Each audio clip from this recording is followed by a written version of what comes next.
Massacre à la tronçonneuse. En voilà un titre qui fait frissonner d'angoisse. Sous ses airs provocateurs, Massacre à la tronçonneuse est un film fascinant en tout point.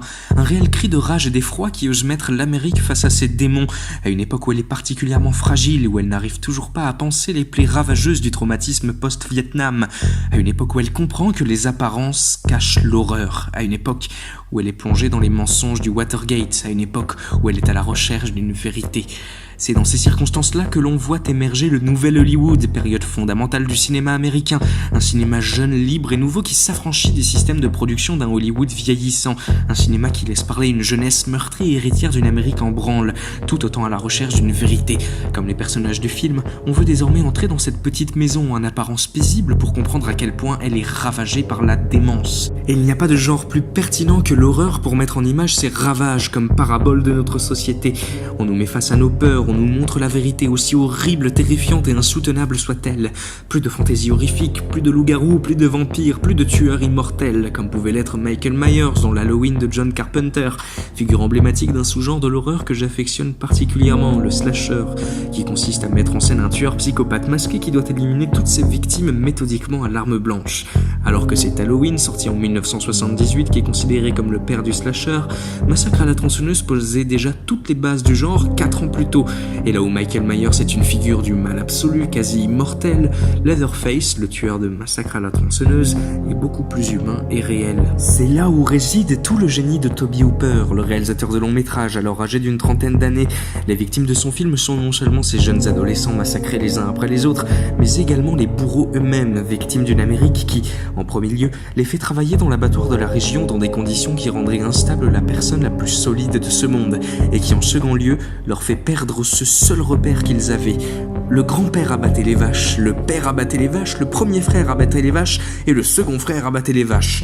Bien évidemment, Hooper ne justifie pas leurs actions, il donne simplement une raison à leur folie, les rendant plus humains tout en critiquant l'ultra-industrialisation de l'Amérique. La scène du dîner illustre parfaitement à quel point cet abattoir était le point central de leur vie, passant la moitié du repas à vouloir abattre la jeune victime comme on abattait les vaches.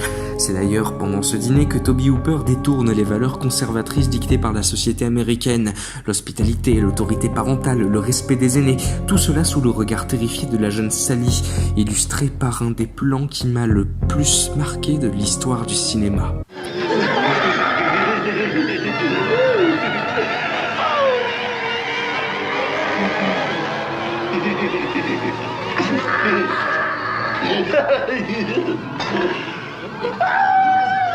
Cet œil qui voit tout, qui vous voit, qui les voit, qui comprend, qui a peur, qui veut fuir et qui souffre.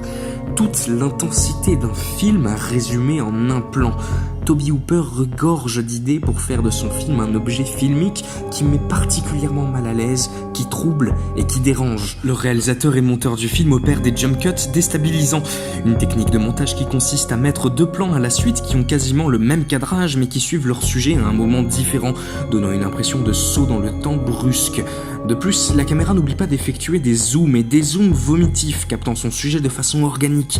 Tout cela additionné à la saturation des cris, au raccord dans l'axe, à la musique indescriptible et expérimentale composée par le réalisateur lui-même, n'ayant pas assez d'argent pour engager un compositeur. Au final, on nous offre un moment de cinéma éprouvant et chaotique. Hooper fait de son manque de budget la force du film, exploitant tous ses manques de technique comme un atout de mise en scène. C'est là la marque de grands réalisateurs. Contrairement à ce que l'on pourrait croire, Massacre à la tronçonneuse contient très peu d'effusion de sang, tout étant très suggéré. La violence dépasse ici les frontières du corps et se repose beaucoup plus sur la psychologie. L'introduction elle-même est d'emblée dérangeante. Elle ancre directement le spectateur dans la réalité, avec le son des infos de la radio rappelant des faits divers atroces. Puis flash sur un morceau de chair. Flash sur un corps en putréfaction. Bruit de pelle contre la terre, son qui suggère la mutilation d'un corps, et enfin, le corps lui-même. On enchaîne ensuite sur le cadavre d'un tatou au bord de la route. C'est dit.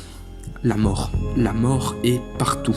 L'odeur de la putréfaction emplit les narines du spectateur, et là il comprend que le film sera dur et sans concession, que chaque scène représentera la folie ravageuse et destructrice sous toutes ses formes, même les plus étrangement belles, comme ce plan de fin absolument mythique.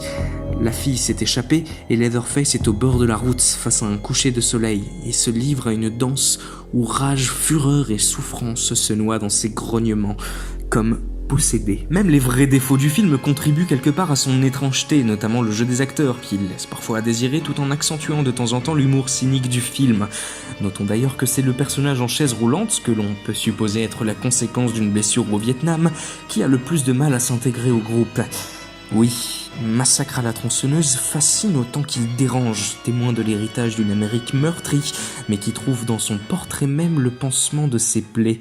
Se souvenir, faire face à l'horreur, créer, pour mieux aller de l'avant. C'est pour toutes ces raisons que j'ai décidé d'attribuer un 18,5 sur 20 à Massacre à la tronçonneuse. J'espère que la vidéo vous aura plu, et si vous voulez partager votre avis avec nous, on sera ravis de le lire et d'y répondre. Merci, et à la prochaine.